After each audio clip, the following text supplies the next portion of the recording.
इधर पचमढ़ी में चल रहे प्रशिक्षण शिविर के दौरान अनुशासनहीनता का मामला भी सामने आया, जहां प्रशिक्षण शिविर में अनुशासन टूटा।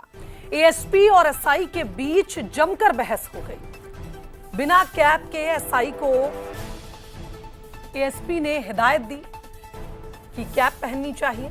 हिदायत देने पर सब इंस्पेक्टर इतने भड़क गए कि दोनों के बीच बहस शुरू हो गई।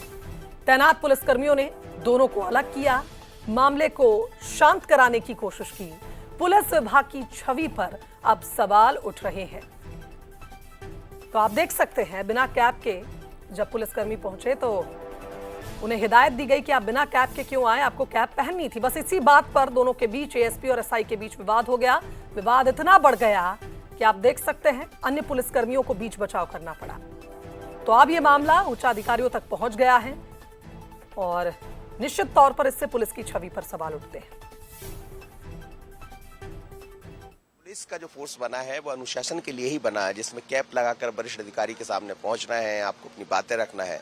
लेकिन एक सब इंस्पेक्टर कैप लगाकर नहीं आता है, समझाइश दी जाती तो लड़ने बैठ जाता। सर, कितना बदल गया अनुशासन? मैं देख रहा था आपसे ही भी बात करने बैठ गए, वो कैप लगाया हुआ नहीं। अभी आपने देखा जैसे, अब मुझको तो 30 साल इस नौकरी में हो गया है।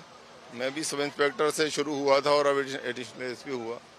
अभी एक हमारे स्टाफ का एक लड़का जो बाहर जिले से आया था, बिना टोपी लगाए हुए खड़ा हुआ था, वरिष्ठ अधिकारियों के सामने ही खड़ा था। डीएसपी भी वहाँ थे, टीआई लोग भी थे। तो फिर मैंने जब उसको बोला कि टोपी लगा के अपनी ड्यूटी करे, तो आपने जैसे देखा उसका व्यवहार।